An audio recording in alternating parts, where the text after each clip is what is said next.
자, 하나님 말씀 사도행전 16장 34절에서 40절까지 말씀입니다. 사도행전 16장 34절에서 40절까지 말씀입니다. 우리 다 같이 한 목소리로 함께 읽을까요? 그들을 데리고 자기 집에 올라가서 음식을 차려주고 그와 온 집안이 하나님을 믿음으로 크게 기뻐하니라.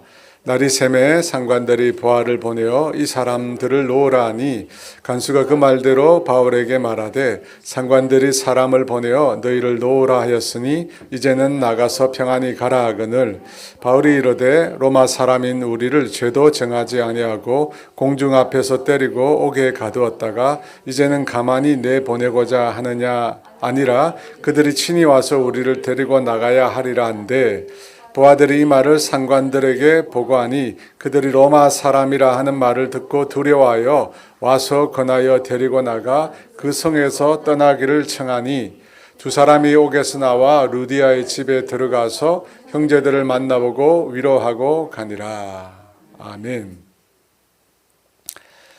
사도행전 16장 말씀을 오늘도 나누는데요. 오늘로 끝을 내려고 그래요. 이제 17장으로 가려고 생각합니다. 사도행전 16장에 보면 정말 놀라운 일들이 많이 일어났습니다. 특별히 이 빌립보 감옥에서 일어난 일은 너무나 특별한 그런 일들입니다. 혹시 기억이 나십니까? 저도 가물가물한데 그죠? 하여튼 특별한 일들이 있었어요. 바울과 실라가 이 귀신 들린 요정을 고쳐준 일 때문에 심한 매를 맞고 감옥에 갇히게 되었습니다. 발은 착고에 매였고 등은 매 맞아서 패인 상처 때문에 눕지도 못하고 앉아 있을 수도 없는 그런 상황이었습니다. 그런 상황에서 바울과 실라가 무엇을 어떻게 했죠? 한밤중에 하나님께 기도하고 찬송합니다. 억울하게 매 맞고 고통스러운 처지에 던져졌음에도 바울과 실라는 하나님을 찬송했습니다. 하나님을 높여드렸습니다. 왜 나에게 이런 고통을 주십니까? 라고 하나님을 원망하거나 불평하는 것이 아니라 오히려 그 모든 일로 인하여 하나님을 찬송했습니다. 정말 이해가 안 되는 행동이죠. 여러분, 신앙이 없는 사람들은 이런 행동을 아마 절대 이해를 못할 겁니다. 그렇게 하나님께 기도하고 찬송할 때 갑자기 지진이 일어납니다. 옥터가 움직이고 감옥문이 열리고 바울과 실라를 메고 있던 착고가 풀어지게 됩니다. 하나님께서 그곳에 임하신 것입니다. 하나님께서 바울과 실라의 기도에 응답하신 것처럼 보였습니다. 그런데 그 다음 그들이 어떻게 행동합니까? 지진으로 인하여 감옥문이 열렸어요. 모든 착고가 풀어져서 자유의 몸이 되었지만 그 감옥을 떠나지 않습니다. 자유롭게 되었잖아요. 하나님이 임하셔서 그들을 묶고 있던, 그들을 결박하고 있던 모든 것들이 다 풀어졌습니다. 그런데 감옥을 떠나지 않았습니다. 또 한 번 이해할 수 없는 행동을 합니다. 자다가 자신들의 죄수들이 도망간 줄 알고 간수는 스스로 자결하려고 합니다. 그것을 보고 바울이 큰 소리를 지릅니다. 내 몸을 상하게 하지 마라. 우리가 다 여기 있다. 너무나 의연하게, 누가 간수가 누가 죄수인지 모르겠어요. 그죠? 너무나 의연하게 죄수들이 자신들이 감옥 안에 그대로 있다고 확인시켜 줍니다. 또 이해가 안 되는 행동이죠.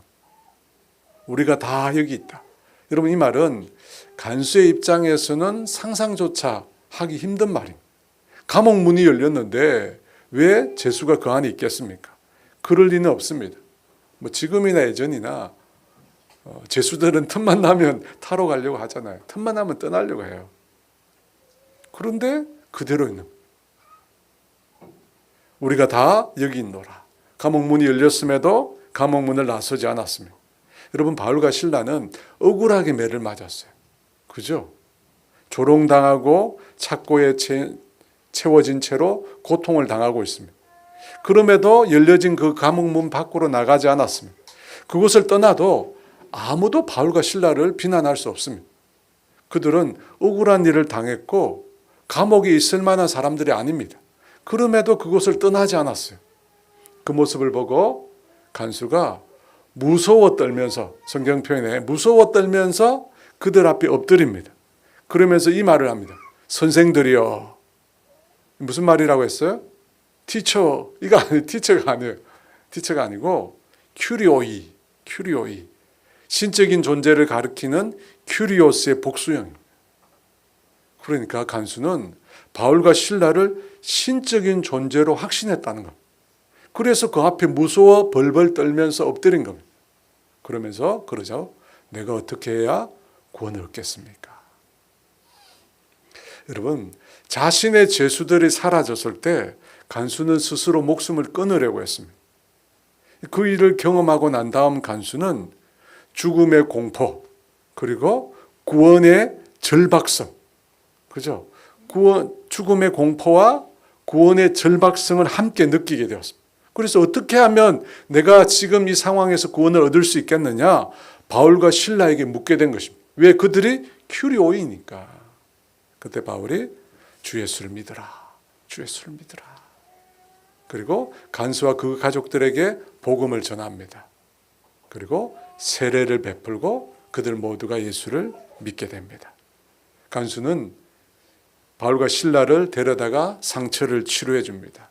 그리고 자기 집에 초대해서 음식을 차려서 그들을 대접합니다.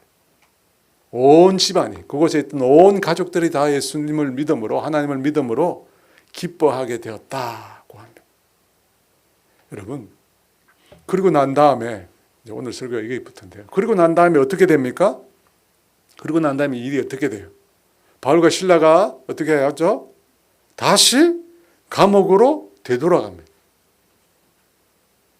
이 간수의 입장에서는 바울과 실라를 풀어주고 싶죠. 근데 그럴 수가 없잖아요. 만약에 풀어주게 되면 간수의 생명이 또다시 위험에 처하게 됩니다. 그 사실을 바울과 실라가 모를 리가 없습니다. 그래서 마치 아무런 일도 일어나지 않은 것처럼 바울과 실라가 다시 걸어서 감옥 안으로 들어갑니다. 그리고 스스로 자기들이 착고를 채우고 감옥 안에 머물게 됩니다. 여러분, 이걸 보면 외형적으로는 달라진 게 아무것도 없습니다. 찬양하고 하나님 앞에 기도했을 때 지진이 일어났어요. 옥터가 흔들리고 옥문이 열리고 모든 착고가 풀어졌습니다. 엄청난 일이 일어났습니다. 그런데 그 모든 일들은 결국 무엇을 위한 것이죠? 무엇을 위한 거예요? 간수와 그 가족을 구원하기 위한 하나님의 놀라운 섭리. 왜냐하면 달라진 게 없잖아요. 외형적으로 달라진 게 없습니다. 간수와 그 가족들이 구원 얻고 기뻐한 것 외에는 달라진 것이 없습니다. 그리고 난 다음에 35절 말씀 같이 있습니다. 날이 새매 상관들이 부하를 보내어 이 사람들을 놓으라 하니. 로마 관리들이 부하들을 보내어 가지고 바울과 실라를 놓으라고 합니다.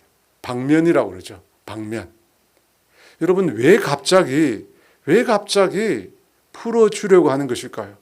전날에는 그렇게 심하게 매를 때리고 착고에 메어가지고 제대로 눕지도 앉지도 못하도록 그렇게 감옥 안에 던져놓고는 왜 갑자기 풀어주려고 하는 것일까요?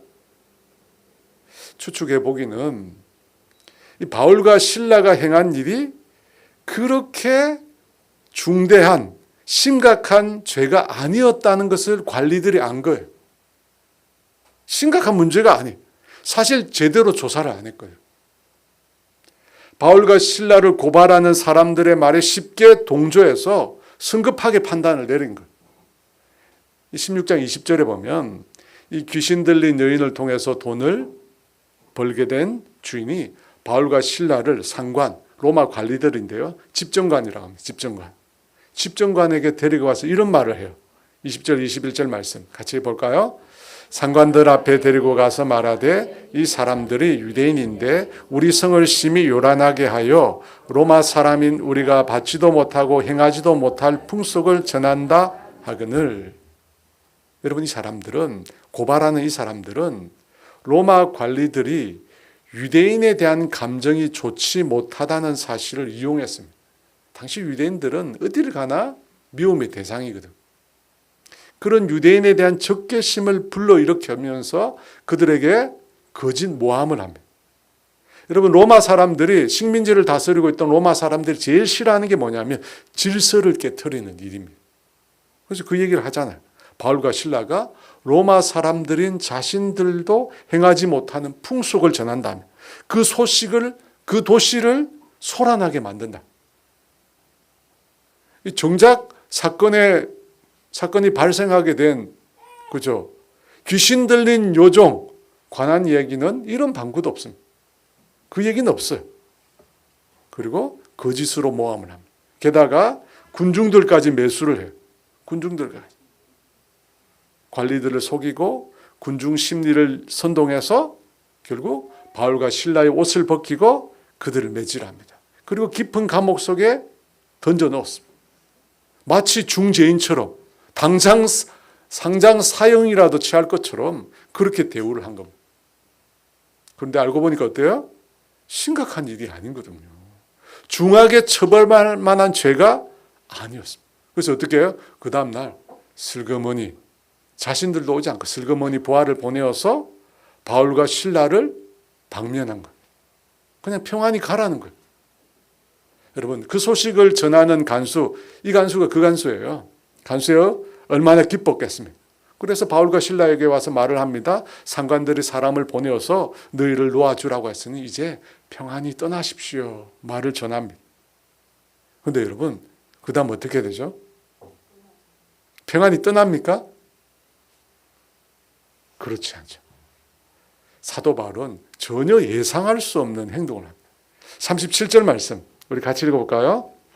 바울이 이르되 로마 사람인 우리를 죄도 정하지 아니하고 공중 앞에서 때리고 옥에 가두었다가 이제는 가만히 내보내고자 하느냐? 아니라 그들이 친히 와서 우리를 데리고 나가야 하리라 한데, 바울이 갑자기 자신이 로마 사람임을 밝힙니다. 그러면서 로마 사람인 자신들을 죄도 정하지 않고 공중 앞에 때리고 감옥에 가두었다고 합니다. 무슨 말이죠? 불법을 행했다는 거예요. 당시 로마 제국 내에서 로마 시민에 대해서는 아주 특별한 조치를 취하게 되어 있었어요. 법으로 나와 있었어요. 로마 시민에 대해서는 그 어떤 죄를 저질러도 반드시 정당한 재판을 받을 수 있는 권리를 갖게 했습니다. 로마 시민권자들이 자신의 동의하에 법에 따라 재판을 받을 수 있었습니다. 여러분, 그 재판의 결과가 나오잖아요. 근데 그 재판의 결과에 승복할 수 없다. 그러면 어떻게 하죠? 로마 황제에게 직접 상소할 수가 있었습니다. 재판 결과했는데 자기에게 불리하다, 이상하다면 로마 황제에다가, 로마 황제 앞에 직접 가게 되는 거예요. 로마 황제에게 상소하게 됩니다. 이것이 로마 시민권자들의 특권입니다. 빌립보도 로마 제국이잖아요, 당시에. 그런데 그 관리들이 로마 사람인 바울과 실라에 대해서 죄도 규명하지 않고 사람들이 보는 앞에서 매를 때리고 그들을 옥에 가두었다는 겁니다. 판결도 제대로 내리지 않고 형벌을 가한 거예요. 엄연히 불법이죠. 불법입니다. 근데 여러분, 여기서 우리가 궁금한 것은 뭐 불법이고 아니고가 아니라 우리가 궁금한 것은 왜 바울이 처음부터 이렇게 대응하지 않았을까 하는 겁니다. 여러분, 그렇잖아요. 아니, 귀신 들린 요종이 바울과 실라를 관리 앞으로 끌고 갔을 때 그때 나는 로마 사람이다. 나는 로마 사람이다. 말할 수 있잖아요. 근데 그때는 말하지 않았어요. 여러분, 그때 만약에 사람들이 막 매질을 하려고 할 때 이야기하잖아요. 나는 로마 사람이다 라고 말했다면 여러분, 상황이 달라졌을 거예요.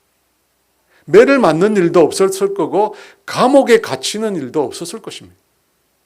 그런데 여러분, 왜 그때는 바울이 말하지 않았을까요?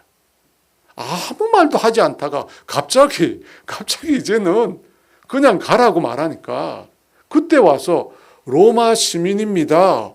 내가 로마 시민이라고. 왜 갑자기 지금 항의하는 것일까? 오늘 이 부분을 한번 생각해 보려고요.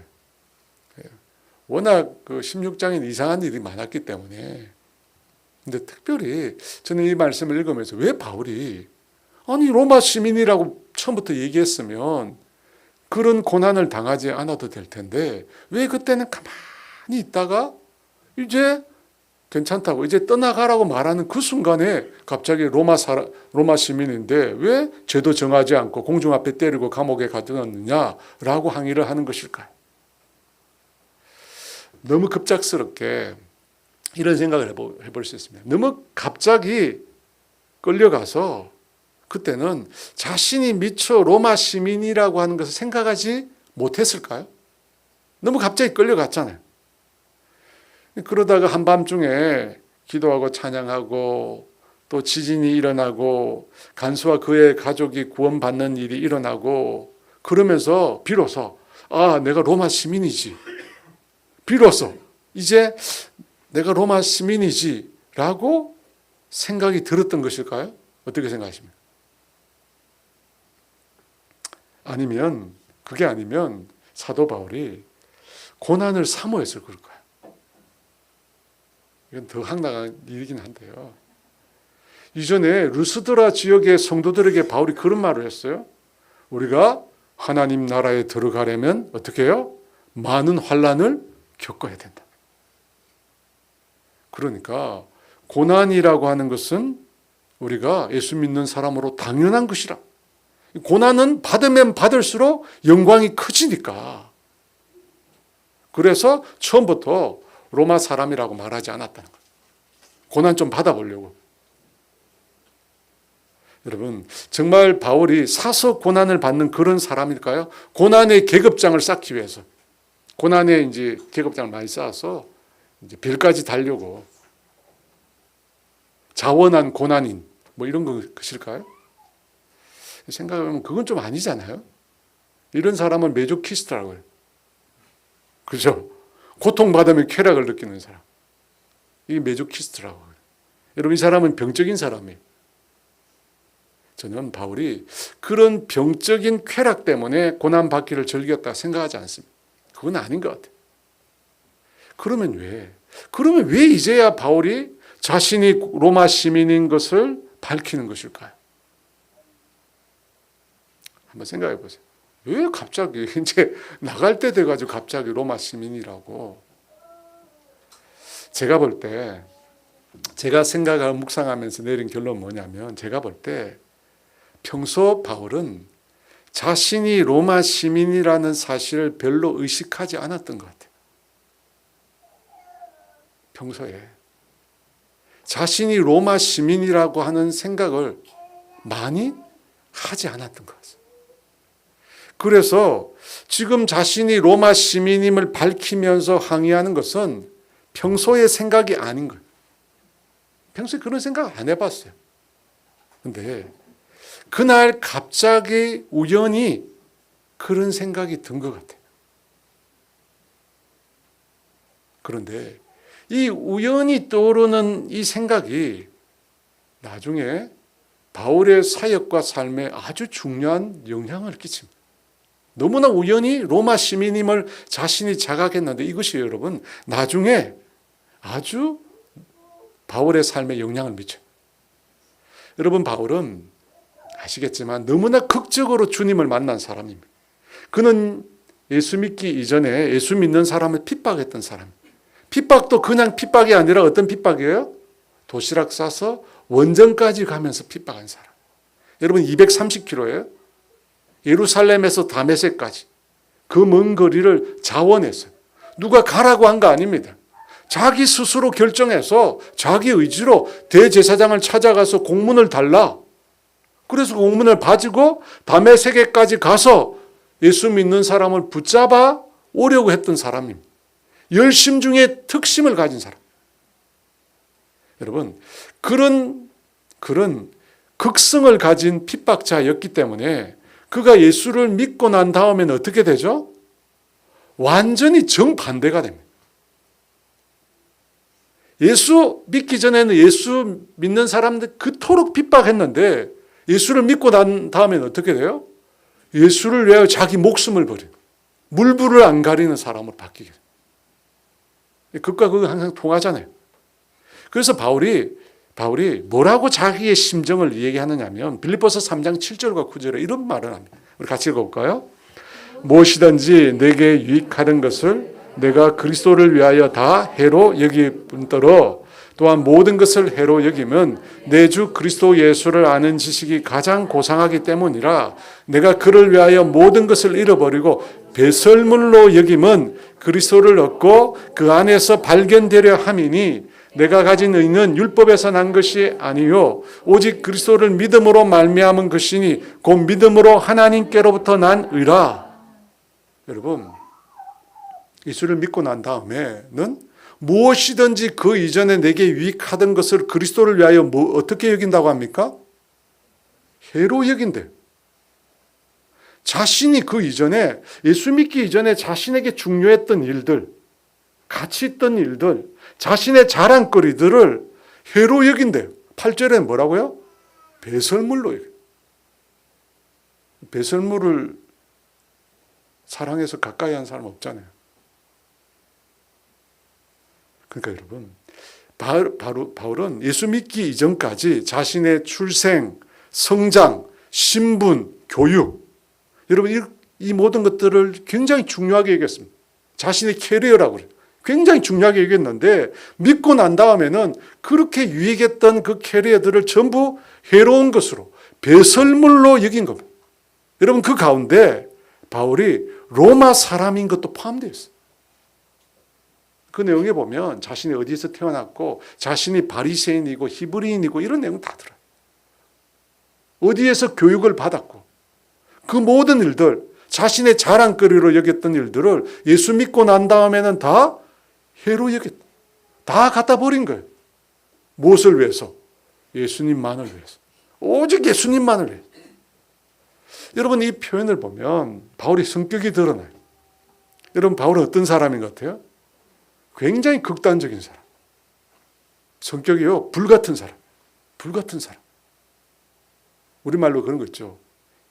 우리말에 어느 지역인지 모르는데 기면 기고 아니면 아니. 둘 중에 하나야. 뭐 중간에 미지근한 이런 건 없습니다. 예수 믿는 사람을 죽이든지 믿고 난 다음에 자기가 예수를 위해 죽든지 둘 중에 하나예요. 네. 그러니까 여러분 바울은 오직 직진이에요. 직진입니다. 옆으로 가는 거, 뭐 후진하는 거 이런 거 없습니다. 여러분. 오직 직진이에요.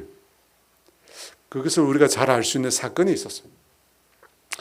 바울과 바나바의 1차 전도 여행 때 구브로라고 하는 이 바나바가 태어난 섬에서 복음을 전한 일을 마치고 그 다음에 바다를 건너가서 버가라고 하는 도시에 도착합니다. 여러분 그때 어떤 일이 생깁니까? 바울과 바나바의 수행원이었던 마가 요한이라고 하는 사람이 갑자기 떠나버렸어요. 바울과 바나바를 떠나서 예루살렘 자기 집으로 가버렸어요. 마가가. 아마도 추측하기는 이 버가라고 하는 지역이 저지대였기 때문에 풍토병이 만연했던 것 같습니다. 그런 좋지 못한 환경을 요한이 견디지 못했어요. 무단이탈. 이 바울도 거기서 풍토병을 알았던 것 같은데 바울은 그때 요양을 위해서 고향으로 돌아간 것이 아니라 험산 줄령을 넘어가 버려요. 몸이 아픈데 넘어가 버려요. 여러분, 근데 후에 2차 전도 여행을 떠나는데 그 마가를 데리고 가는 문제 때문에 오랫동안 함께했던 바나바와 바울이 다투게 됩니다. 그리고 어떻게 됩니까? 두 사람이 결별합니다. 바울은 신라와 함께 떠나고 바나바는 마가와 함께 선교팀을 이끌고 각기 다른 장소로 선교 여행을 떠납니다. 여러분 이걸 보면 바울이 성격이 어떤 것 같아요? 직진. 오직 돌격 앞으로. 뒤는 없습니다. 이 뒤로 물러나고 이런 거 없어요. 그럴 수밖에 없었던 이유를 우리가 추측할 수 있습니다. 왜요? 너무 극적으로 주님 만났거든요. 너무 극적으로 주님 만났어요. 얼마나 바울이 만나기 힘들었으면 주님이 직접 나타나셨잖아요. 예수님 직접 나타나셨어요. 그러니까 바울에게 있어서 예수 믿기 전과 후는 완전히 다른 천지개벽이 일어난. 그래서 그는 지금까지 자신에게 유익된 모든 것이 해다. 다 필요 없다. 모든 것들은 배설물이다. 너무 극단적이잖아요. 너무 극단적이에요. 그랬던 바울이, 직진밖에 몰랐던 바울이 조금씩 바뀌게 됩니다.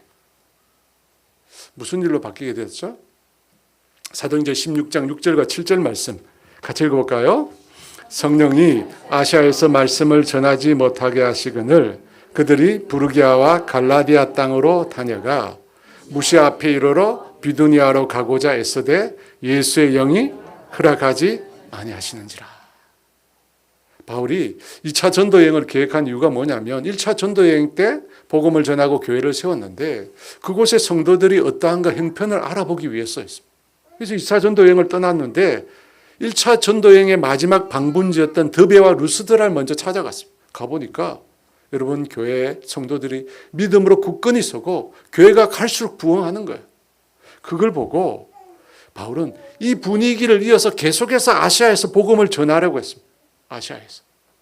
여기서 말하는 아시아는 우리가 지금 알고 있는 아시아가 아니라 지금의 튀르키예 서부를 가리킵니다. 그림 나와야 되는데. 자, 빗금친 지역. 이 지역에서 계속 복음을 전하려고 했습니다. 근데 누가 막았죠? 성령님이 막았어요. 성령님이. 여러분 지금 바울이 딴짓하고 있습니까? 아닙니다.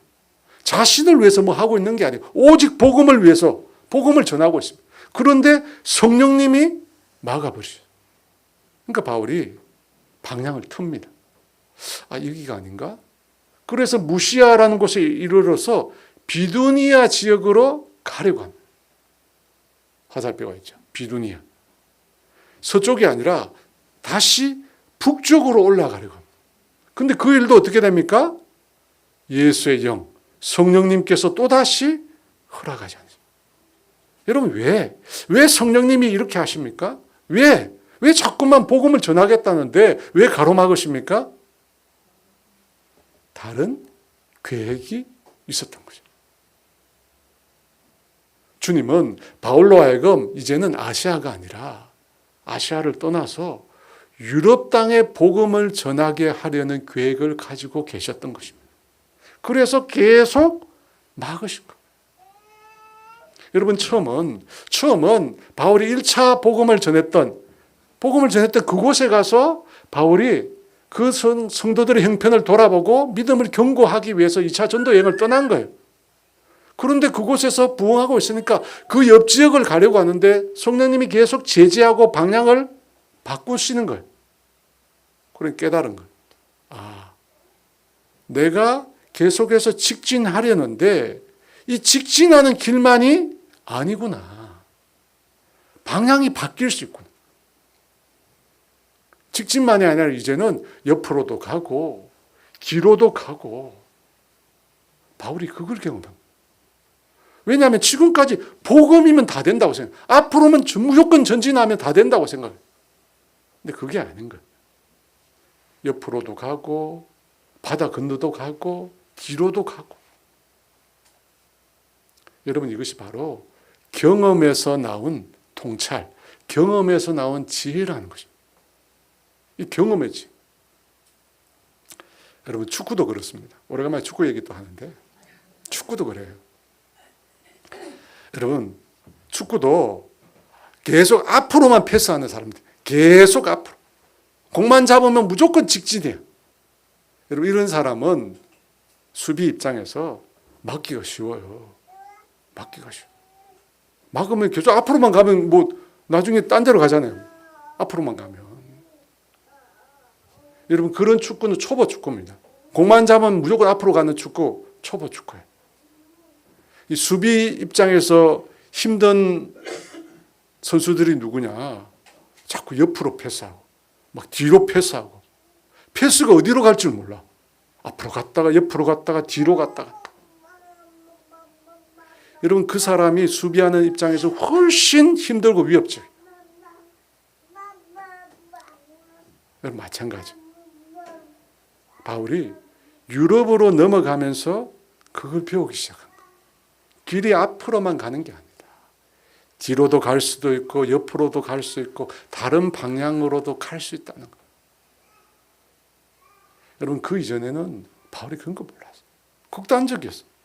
이거 아니면 아닌 거예요. 이거 아니면 아닌 거예요. 항상 앞으로 오직 직진이에요. 오직 직진. 여러분 우리가 참 중요하게 생각해야 될 게 뭐냐면 경험이라고요. 경험. 여러분 경험에서 나오는 이 지혜가 굉장히 중요합니다. 그걸 절대 무시하면 안 돼요. 왜 교회에 젊은 사람만 있으면 안 되는가? 왜 나이 든 사람도 있어야 하는가? 이 경험에서 나오는 지혜가 있거든요. 인생을 살다 보면 여러분 우리가 경험한 일에서 나오는 지혜가 있습니다. 솔로몬이 죽고 난 이후에 그의 아들 르호보암 때 이뤄 이스라엘의 나라가 둘로 쪼개집니다. 여러분 왜 쪼개지죠? 솔로몬이 우상 숭배를 했기 때문이죠. 그런데 여러분 세부적인 내용을 들여다보면 어떤 일이 일어나느냐면 솔로몬의 아들인 르호보암 왕이 그의 아버지와 국정을 함께 운영했던 원로들의 말을 듣지 않았습니다. 르호보암이 북쪽 이스라엘 백성들을 만났잖아요. 백성들의 불만이 뭐냐면 솔로몬 때 너무 많은 건축 공사를 했다는 거예요. 성전도 짓고 궁전도 짓고 백성들이 너무 힘든 거예요. 그래서 너무 짐이 무겁다고 제발 이 무거운 멍에를 조금은 가볍게 해달라고 요청을 합니다. 그때 솔로몬과 함께 했던 원로들이 뭐라고 르호보암이 얘기하냐면 백성들의 말을 듣고 좋게 대답하면 그들이 영원토록 왕이 종이 될 것이라고 조언해 줍니다. 그런데 르호보암과 함께 자라는 그죠? 젊은 소년들은 뭐라고 이야기합니까? 멍에를 더 무겁게 하라. 더 무겁게 하라. 정갈 더 무겁게 하라.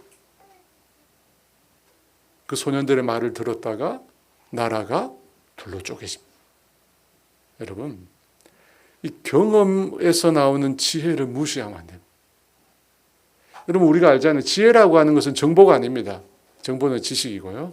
지혜는 내가 가진 이 정보, 지식을 가지고 문제를 해결하는 능력이 문제를 해결하는 능력. 그래서 흔히 처세술에 가깝다고 이해하는데요. 우리 인생을 살면서 내 삶에 부딪히는 문제를 내가 해결하는 능력. 그게 지혜입니다. 그 파더와이즈를 이제 시작을 했는데요. 지혜로운 아버지라는 책을 가지고 공부를 하고 있습니다. 거기 지혜를 뭐라고 정의했느냐면 제가 이 말이 참 인상적이어서 계속 생각하고 있는데 거기서 지혜를 뭐라고 정의했느냐면 지혜는 하나님이 바라시는 모습으로 인생이란 예술을 마스터하는 것이다. 하나님이 바라시는 모습으로 우리 인생을 만들어 가는 것. 그걸 지혜라고 해요. 하나님이 바라시는 모습으로. 하나님이 바라시는 모습으로 우리 인생을 만들어 가는데 필요한 게 뭐냐? 지혜라는 거예요. 지혜. 여러분, 사도 바울이 빌립보 감옥 이전에도 고난을 많이 당했습니다. 그런데 여러분, 그때 단 한 번도 자기를 로마 시민이라고 밝힌 적이 없어요. 비시디아 안디옥에서 복음을 전하는데 안식일에 복음을 전하는데 그야말로 대박이 났어요. 그래서 그 다음 날 수없이 많은 그 도시의 주민들이 몰려들었어요.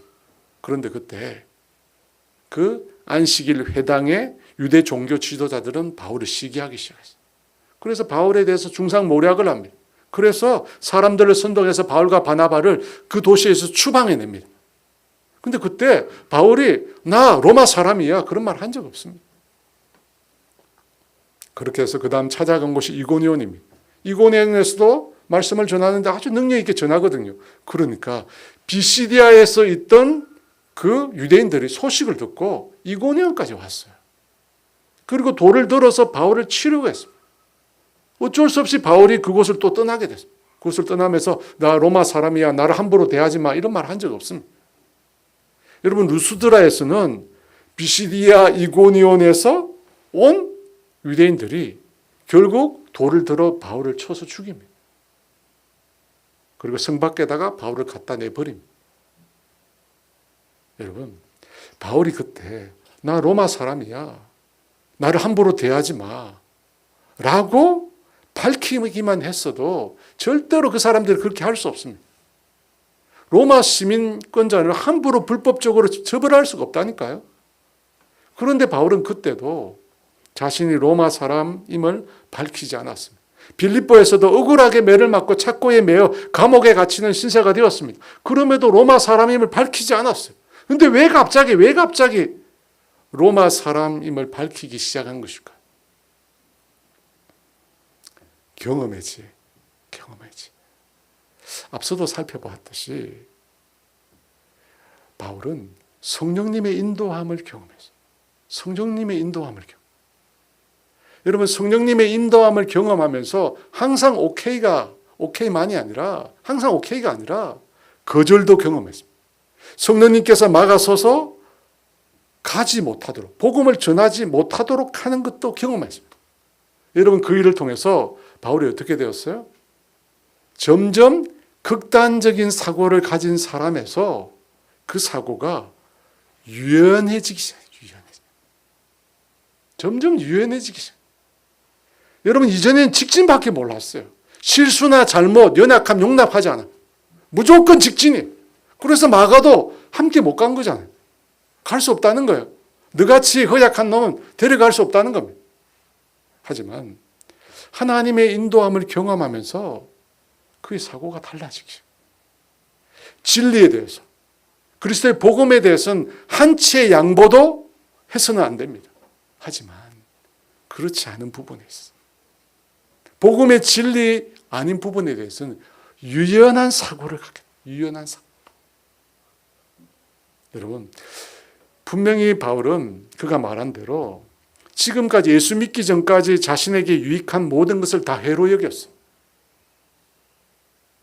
그죠? 예수 믿기 전까지 자신의 출생, 성장, 교육, 신분 모두 다 해로 여기고 배설물로 여기고 다 쓸모없다고 했어요. 쓸모없다. 그런데 복음을 전하면서 뭘 깨달았냐면 자신이 출생, 신분, 자라온 교육 그 모든 것들이 쓸모가 있다는 거예요. 쓸모가 있다는 걸 점점 깨달았어요. 여러분, 그래서 바울이 로마서를 쓴 거 아니에요. 그가 그런 교육을 받았기 때문에 신학의 반을 쓴 거 아니에요. 그게 다 필요 없다면 여러분 그걸 가지고 왜 성경을 쓰겠어요? 필요한 거. 자기를 위해서는 필요 없지만, 자기를 위해서는 배설물이지만 복음을 위해서, 예수 믿는 사람을 위해서는 그게 필요하다는 거예요. 여러분, 그것 중에 하나가 바리새인. 여러분, 바울은 바리새인입니다. 예수 믿기 전에는 바리새인이 바울의 자랑이에요. 근데 예수 믿고 난 다음에 철저히 던져버렸어요. 근데 여러분, 복음을 전하면서 바울이 자신이 바리새인임을 자랑합니다. 이 얘기합니다. 어떤 사건이 있었냐면 바울이 나중에 예루살렘에 올라갔다가 유대인 폭도들에게 붙잡힙니다. 그래서 로마 군인들에게 붙잡히게 되는데 그 바울을 두고 공의회가 열립니다. 공의회.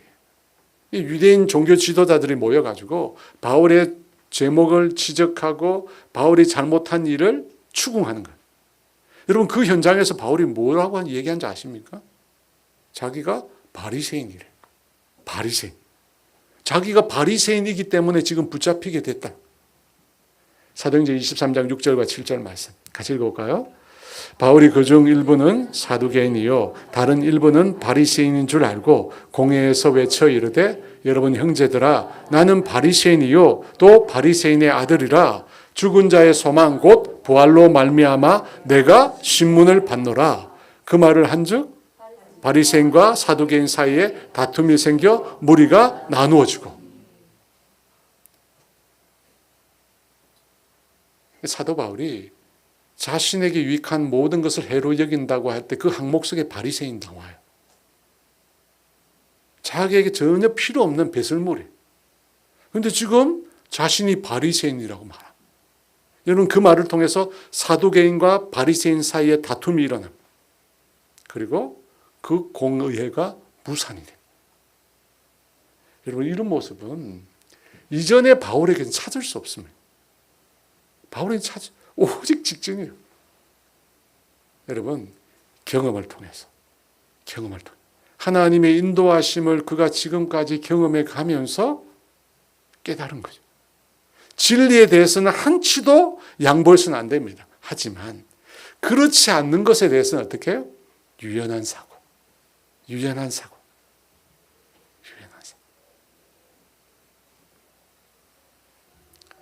어떻게 이렇게 되었을까요? 하나님의 성령님의 인도하심을 경험하면서 영적인 해안이 열린 거예요, 여러분. 영적인 통찰력이 열린 거예요. 복음, 하나님의 진리 외의 것에 대해서는. 그래서 로마 사람이라고 하는 표현이 거기서 나온 거예요. 바울이 여러분 유럽으로 건너가게 된 것은 드로아에서 본 환상 때문입니다. 그는 처음부터 아시아를 떠날 생각이 없었습니다. 아시아로 여러 지역을 다녔는데 성령님이 막으신 거예요. 근데 환상 가운데 마케도니아 사람이 나타나서 건너와서 우리를 도우라고 얘기합니다. 여러분 그 환상을 보고 하나님의 뜻이 마케도니아에 있구나 라고 깨닫게 되었습니다. 그래서 지중해를 건너 유럽으로 넘어간 것입니다. 그리고 마케도니아의 주요 도시인 빌립보에서 복음을 전했습니다. 빌립보를 떠난 이후에 또 어디로 갑니까? 또 다른 마케도니아 도시인 데살로니카, 지금은 데살로니키라고 합니다. 도시에 갑니다. 당시 이 데살로니카가 마케도니아의 수도였습니다. 여러분 그 다음 그 데살로니카 다음에 어디로 갑니까? 베레아라는 지역으로 갑니다. 베레아 역시 마케도니아. 그리고 그 다음 어디로 갈까요? 그림 아덴. 동그라미 친 파란색 동그라미 보죠. 아덴. 오늘날 아테네입니다. 여러분 아덴은 마케도니아가 아니에요. 이 아덴은 아가야에 속한 도시입니다. 아가야. 로마의 속주 중 아가야에 속한. 뭘 의미하죠? 환상을 보고 마케도니아 환상을 보고 유럽으로 건너갔습니다.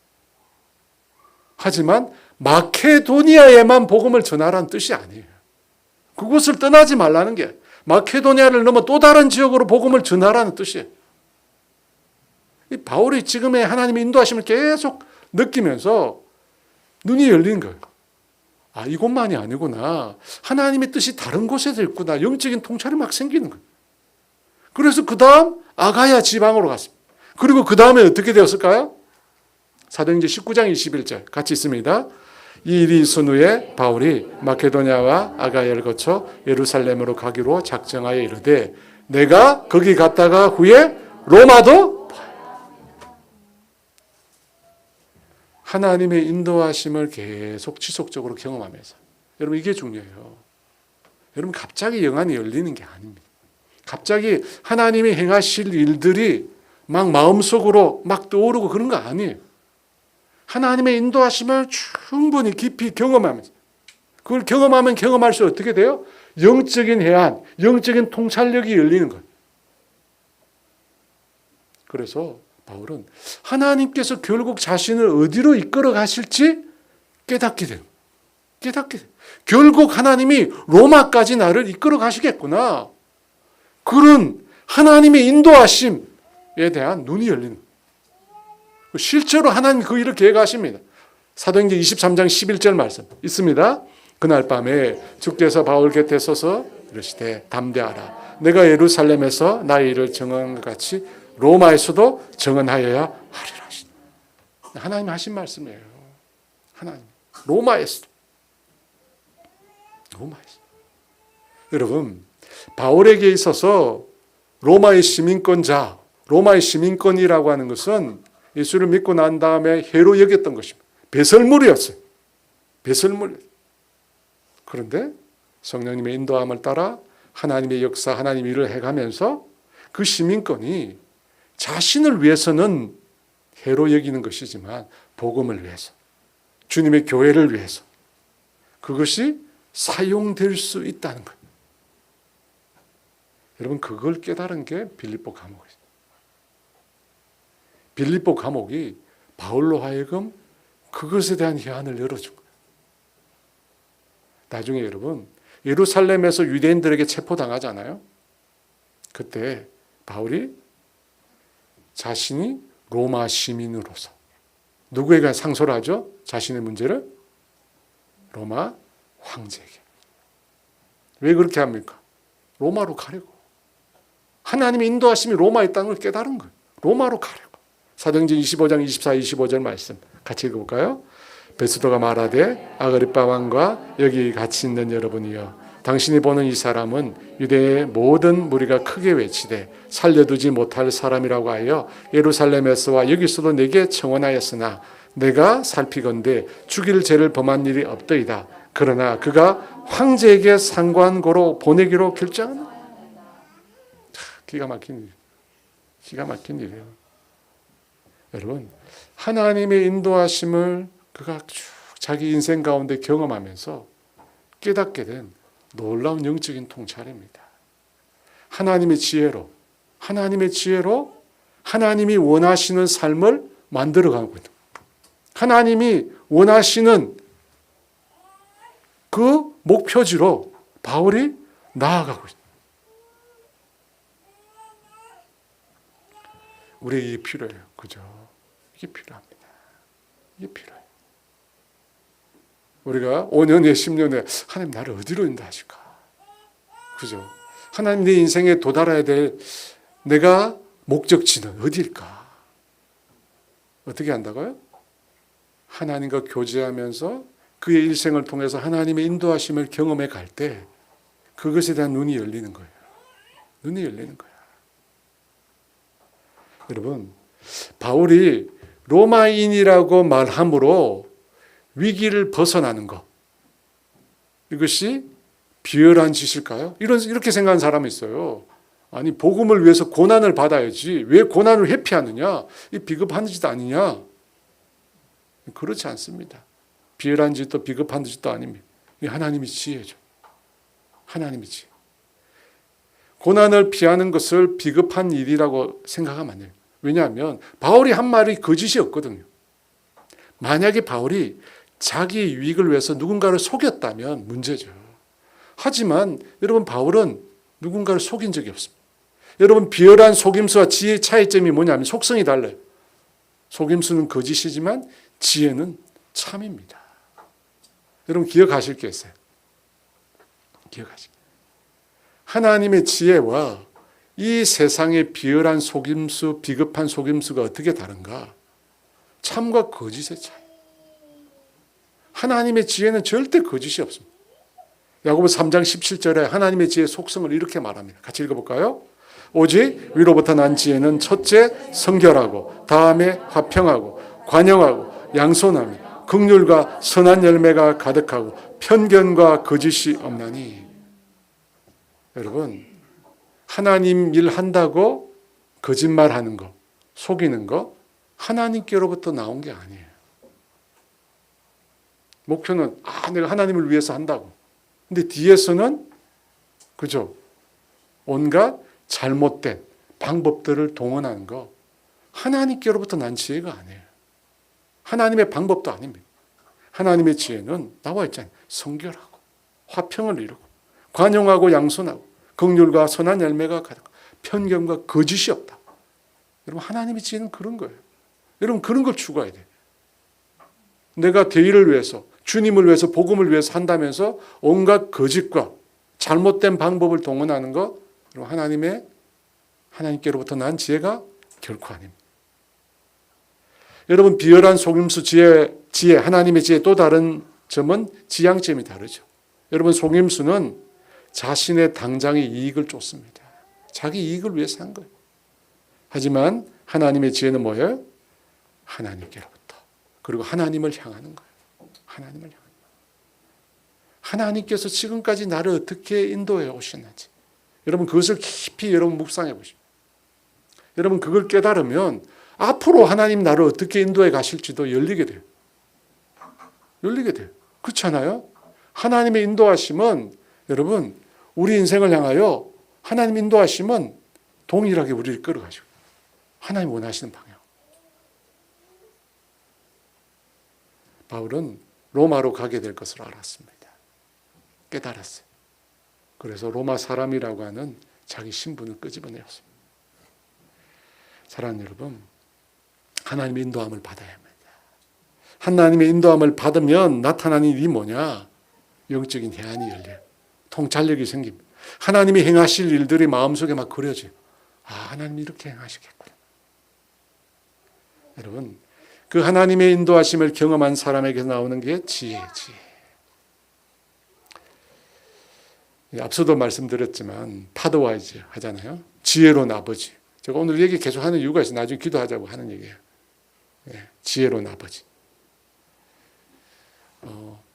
첫 시간을 나누면서 제 마음속에 참 아픔이 있었던 게 뭐냐면, 거기 오셨던 11분, 저를 포함해서 11분, 그분들이 경험했던 아버지, 그분들이 경험했던 아버지가 다 부재예요. 없어요. 그분들이 아버지를 경험하지 못했어요. 내가 그 일이 마음이 너무 아팠어요. 아니, 아버지를 다 우리가 경험하지 못했구나. 아버지를 경험하지 못했는데 아버지로 살아야 되죠. 어려운 거죠. 네. 여러분, 지혜로운 아버지 뭐냐? 하나님이 바라시는 모습대로, 하나님의 인도하심을 따라 아버지라는 인생을 멋진 예술로 만드는 거죠. 여러분, 그것에 하나님 지혜가 필요해요. 하나님이 바라시는 아버지의 모습이 되는데 하나님의 지혜가 필요하죠. 바울에게 그 지혜가 있었습니다.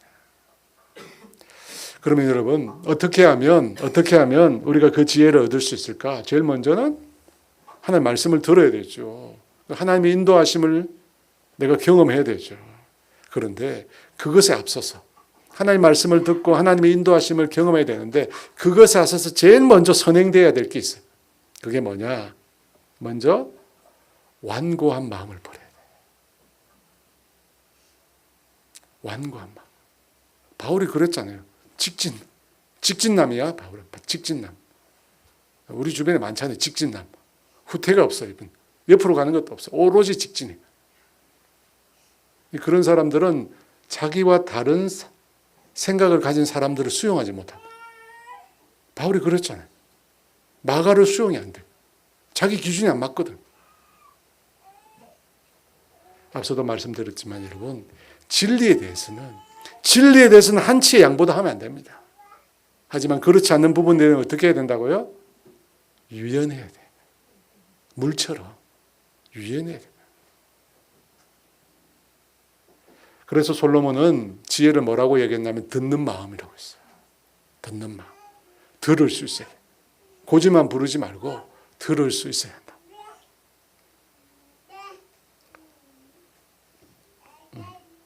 남자분들이 잘 안 듣죠? 지혜롭게 말해야 잘 듣지. 지혜가 필요합니다. 다른 하나는 하나님을 의지해야 돼요. 성령님을 의지해야 됩니다. 성령님을 의지하고 맡겨야 돼요. 맡겨야 돼요. 잠언 3장 5절과 6절 말씀 같이 읽어볼까요? 너는 마음을 다하여 여호와를 신뢰하고 내 명철을 의지하지 말라. 너는 범사에 그를 인정하라. 그리하면 내 길을 지도하시리라. 그죠? 지혜가 뭐냐? 자기 명철을 의지하지 않는 거예요. 하나님을 신뢰하고 범사에 하나님 인정합니다. 어떤 삶의 선택 순간에도 하나님을 내 주인으로 인정합니다. 그때 하나님께서 우리의 길을 인도하십니다. 그와 같이 우리 모두가 하나님 앞에 지혜로운 그런 사람 되기를 주의 이름으로 축원합니다. 말씀을 생각하시면서 함께 찬양하며 기도의 자리에 나아가